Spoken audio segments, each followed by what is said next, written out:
छत्तीसगढ़ का ऐलान है। छत्तीसगढ़ में परिवर्तन तय हो गया है। ये जो उत्साह यहां दिख रहा है, ये परिवर्तन का उद्घोष है।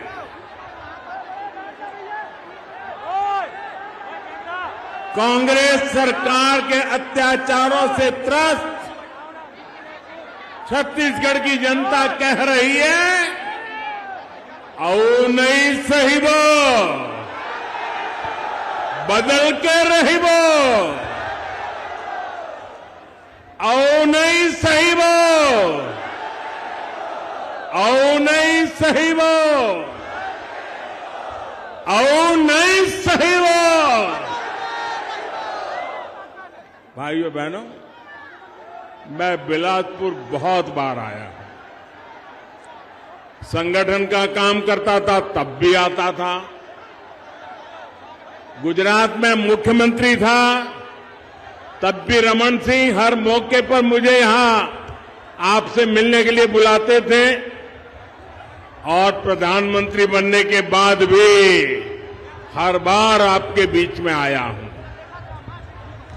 लेकिन ऐसा उमंग उत्साह न भूतो न भविष्यति।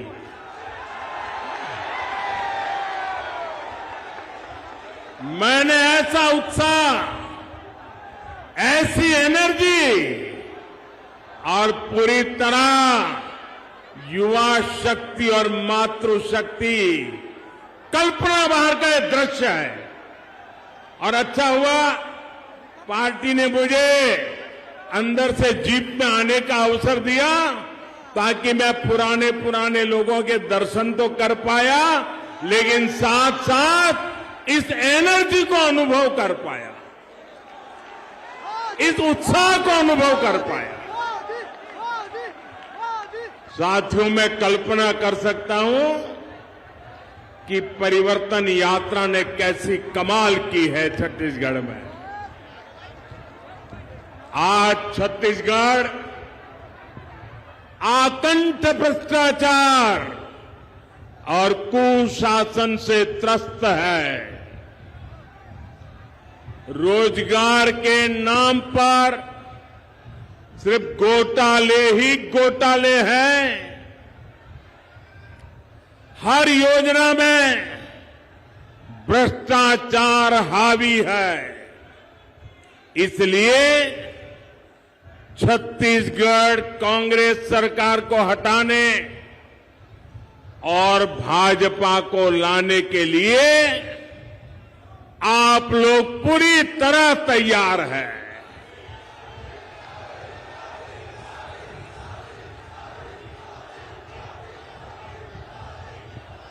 मेरे परिवारजनों, अटल जी ने छत्तीसगढ़ की आकांक्षाओं को समझते हुए इस प्रदेश का निर्माण किया था।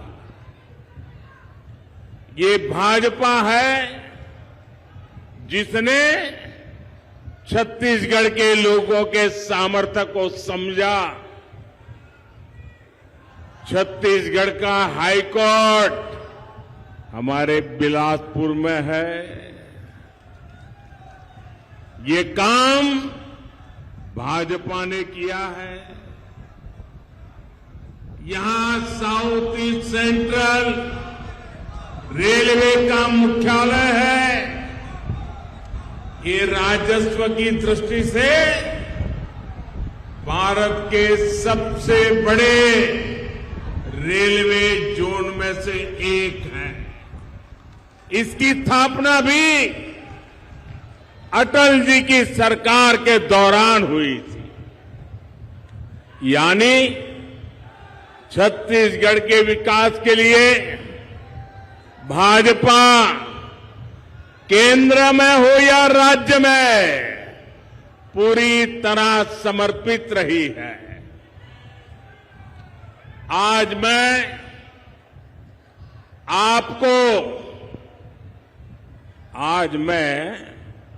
आपको एक गारंटी देने के लिए आया हूं कि आपके हर सपने को साकार करने के लिए मोदी कोई कसर बाकी नहीं छोड़ेगा।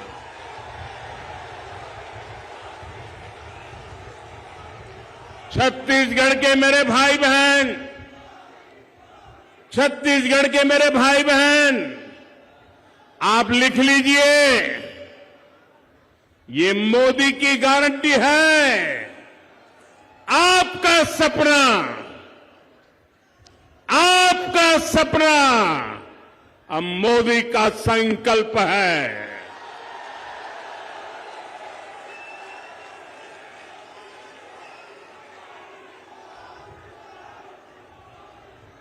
छत्तीसगढ़ के हर परिवार का सपना तभी साकार होगा जब छत्तीसगढ़ में भी भाजपा सरकार होगी।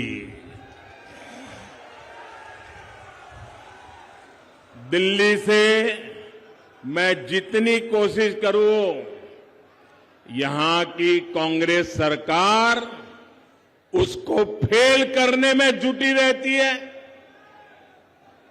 पिछले 5 वर्षों में छत्तीसगढ़ को केंद्र सरकार से हजारों करोड़ रुपया मिला है।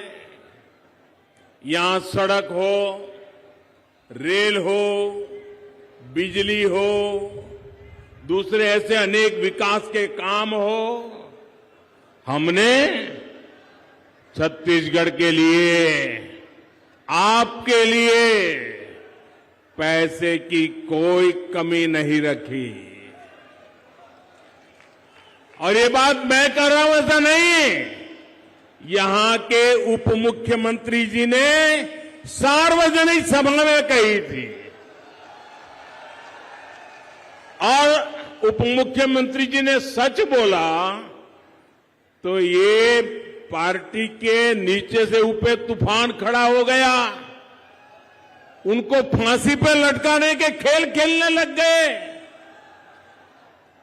सार्वजनिक जीवन में हकीकतों को छिपाया नहीं जा सकता। अगर कांग्रेस के ही नेता, कांग्रेस सरकार के उप मुख्यमंत्री भरी जनसभा में कहते हैं कि दिल्ली कभी अन्याय नहीं करता है, तो फिर हरेक को खुशी होनी चाहिए। लेकिन पूरी कांग्रेस में तूफान मच गया। और भाइयों बहनों, भारत सरकार ने अपनी जिम्मेदारी निभाते हुए, हम कभी ये नहीं कहते हम उपकार करते हैं, छत्तीसगढ़ में हजारों करोड़ रुपए के इंफ्रास्ट्रक्चर प्रोजेक्ट हमने मंजूर किए, पैसे भेजे। कांग्रेस सरकार की वजह से या तो वो रुके हुए हैं या फिर बहुत देरी से चल रहे हैं। हर प्रोजेक्ट में रोक टोक करने वाली कांग्रेस सरकार अगर यहां दोबारा आई तो छत्तीसगढ़ का भला होगा। जरा जोर से बताइए, छत्तीसगढ़ का भला होगा, आपका भला होगा, यहां के युवकों का भला होगा, यहां की माताओं बहनों का भला होगा। साथियों, जब कांग्रेस की सरकार दिल्ली में थी तब छत्तीसगढ़ के लिए, रेलवे के लिए, ये आंकड़ा याद रखोगे आप? मैं जो आंकड़ा बोलता हूं याद रखोगे? ऐसे नहीं सब लोग बताओ, आंकड़ा याद रखोगे? पक्का याद रखोगे? जब दिल्ली में रिमोट कंट्रोल से सरकार चल रही थी, कांग्रेस की सरकार थी, और आजकल जो इंडी अलायंस बना है ना, उनकी सरकार थी। रेलवे के लिए वर्ष में एवरेज औसतन 300 करोड़ रुपया छत्तीसगढ़ को मिलता था। कितना? जरा फिर से बोलो, कितना? किसके समय में? किसके समय में? मतलब कि कांग्रेस के समय में रेलवे के लिए 300 करोड़ रुपया मिलता था। रेलवे के विस्तार के लिए 6,000 करोड़ रुपए दिए हैं। कितने दिए हैं? कितने दिए हैं? किसने दिए हैं? किसने दिए हैं? आप बताइए, कहां 300 करोड़ और कहां 6,000 करोड़? ये है मोदी मॉडल, ये है मोदी का छत्तीसगढ़ के प्रति प्रेम, ये है मोदी का छत्तीसगढ़ के विकास के लिए कमिटमेंट। हमारा प्रयास है कि छत्तीसगढ़ में रेलवे के ट्रैक का तेजी से बिजलीकरण हो, दोहरीकरण हो। हम चाहते हैं यहां बड़ी संख्या में तेज गति से चलने वाली ट्रेनें चल सके, आप सभी को सुविधा हो। ये भाजपा सरकार ही है जिसने छत्तीसगढ़ को आधुनिक वंदे भारत ट्रेन भी दी है। मेरे परिवारजनों, गरीब के साथ जितना अन्याय कांग्रेस ने किया है उतना किसी ने नहीं किया। कोरोना का इतना बड़ा संकट आया, गरीब ने इस भाइयों बहनों, कोरोना का इतना बड़ा संकट आया, गरीब के इस बेटे ने यह तय किया कि मैं अपने हर गरीब भाई बहन को संकट की इस घड़ी में मुफ्त राशन दूंगा। हमने गरीब कल्याण अन्न योजना शुरू की। कोई भी परिवार ऐसा न हो जब इन कोरोना की मुसीबत के समय जिसका घर का चूल्हा न जले, ऐसा कोई बेटा बेटी न हो जिसको रात को भूखा सोना पड़े। और इसलिए मोदी ने अन्न के भंडार खोल दिए और देश के गरीबों को मुफ्त में अन्न दिया। आज भी चल रहा है। लेकिन छत्तीसगढ़ की कांग्रेस सरकार ने, आप सुनिए, गरीब के पेट में जाने वाला अन्न, गरीब का जलने वाला चूल्हा, ये भी कांग्रेस के लोगों के लिए चोरी करने का माध्यम बन गया। कांग्रेस सरकार ने इसमें भी घोटाला कर दिया।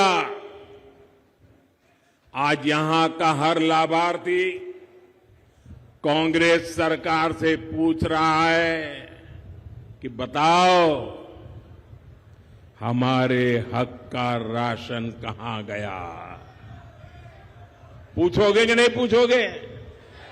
घर घर जाकर के बताओगे कि नहीं बताओगे?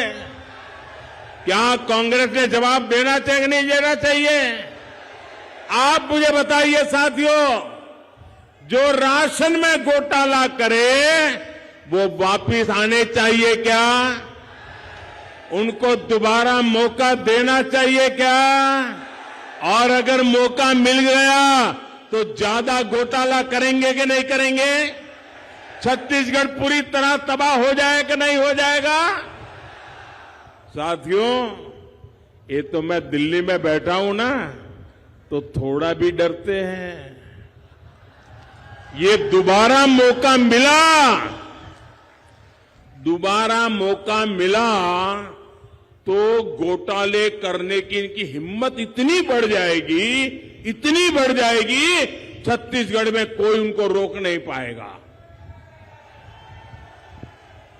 साथियों, कांग्रेस शासन में अनेकों छोटे छोटे बच्चों की कुपोषण से मौत की खबरें आई है। ये कितनी पीड़ादायक स्थिति है। किसी सरकार की इससे बड़ी असफलता भला क्या हो सकती है। कांग्रेस सरकार ने इस खौफनाक सच्चाई को दबाकर रखा है, छिपा कर रखा है। कांग्रेस नेताओं को अपने बच्चों के जीवन से बहुत सरोकार है, लेकिन आपके बच्चों से, आपके बच्चों के जीवन से कांग्रेस वालों को कोई लेना देना नहीं है। उनको तो अपने बच्चों की जिंदगी बनानी है। साथियों, केंद्र की भाजपा सरकार का प्रयास है कि यहां से जो खनिज संपदा निकलती है उसका एक हिस्सा यहीं के विकास में लगना चाहिए। इसके लिए भाजपा सरकार ने डिस्ट्रिक्ट मिनरल फंड बनाया है। इसके तहत छत्तीसगढ़ को भी करोड़ों रुपए दिए गए हैं। और जब हमने ये नियम बनाया तब रमन सिंह जी मुख्यमंत्री थे। वो मुझे स्पेशली मिलने आए थे और रमन सिंह जी ने कहा, साहब आपने ऐसा निर्णय किया है, क्या आपने हिसाब लगाया है क्या होगा? मैंने कहा बताइए। बोले मेरे कुछ जिले ऐसे हैं जिनको सिर्फ इस फंड से इतना पैसा मिलेगा, इतना पैसा मिलेगा जितना पहले बजट से नहीं मिला है, और अब तो शायद इन जिलों के लिए हमें अतिरिक्त बजट भी नहीं बांटना पड़े और ये जिले आज के निकल जाएंगे। ये शब्द रमन सिंह जी ने मुझे आकर के कहे थे। लेकिन कांग्रेस ने आते ही उसका भी बंटाधार कर दिया। हमारे छत्तीसगढ़ के दलितों, पिछड़ों, आदिवासियों के इन पैसों पर भी डाका डाल दिया। कांग्रेस ने यहां शराब घोटाला करके क्या कुछ नहीं कमाया है। अरे ये लोग तो ऐसे हैं, गोबर को भी नहीं छोड़ा, गोबर को भी। कांग्रेस ने गौ माता के नाम पर भी घोटाला किया है। साथियों, कांग्रेस ने छत्तीसगढ़ के नौजवानों को क्या क्या सपने दिखाए थे और उन्हें क्या मिला? सिर्फ धोखा। और छत्तीसगढ़ के नौजवान तो 6 महीने में ही समझ गए थे कि मर गए, और जब लोकसभा का चुनाव आया सबकी सब सीटों पर भाजपा को विजयी बना दिया था, क्योंकि सब समझ गए थे कि ये धोखा है। भाइयों बहनों, पीएससी घोटाला, ये पीएससी घोटाला तो यहां के युवाओं के साथ बहुत बड़ा धोखा है। कांग्रेस की कुनीति को छत्तीसगढ़ के नौजवान भुगत रहे हैं। जिनकी नौकरी लगी उनके सामने भी अनिश्चितता, और जिनको बाहर किया गया उनके साथ अन्याय।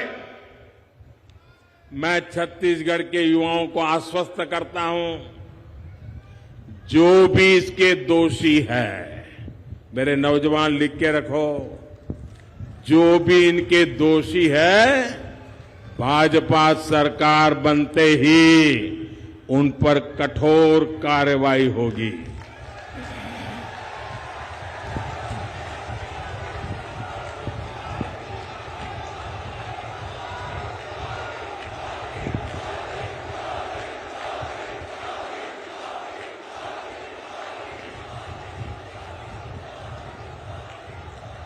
मेरे परिवारजनों,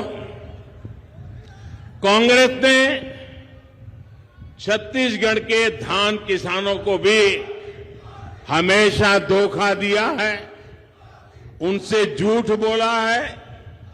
यहां के धान किसानों का दाना दाना याद रखोगे?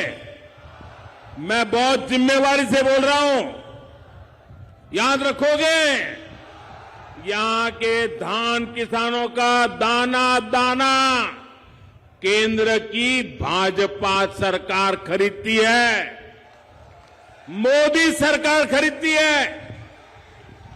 छत्तीसगढ़ के किसानों का धान खरीदकर केंद्र सरकार ने 1 लाख करोड़ रुपए से ज्यादा दिए हैं। कितने? फिर से बोलिए कितने? फिर से बोलिए कितने? घर घर जाके बताओगे? किसानों को बताओगे? यहां के धान किसानों को पैसे केंद्र की भाजपा सरकार देती है और दावे यहां कांग्रेस सरकार करती है। अब आपको बोलना चाहिए कि नहीं बोलना चाहिए? जोरों से बोलना चाहिए नहीं बोलना चाहिए? बार बार बोलना चाहिए नहीं बोलना चाहिए? सच्चाई लोगों को पहुंचानी चाहिए नहीं पहुंचानी चाहिए? उनको बेनकाब करना चाहिए नहीं करना चाहिए? करोगे? ढीला मत बोलो। करोगे? करोगे? आप करोगे? वो पीछे हैं वो करेंगे, उधर वाले करेंगे और ये वाले करेंगे, ये वाले करेंगे क्या? चलिए ये भी करेंगे। मैं फिर आपको विश्वास दिलाता हूं, भाजपा धान किसानों के प्रति समर्पित है और इसलिए यहां जब भाजपा सरकार बनेगी, धान किसानों के हितों का पूरा ध्यान रखा जाएगा और पाई पाई किसान के पास पहुंचेगी।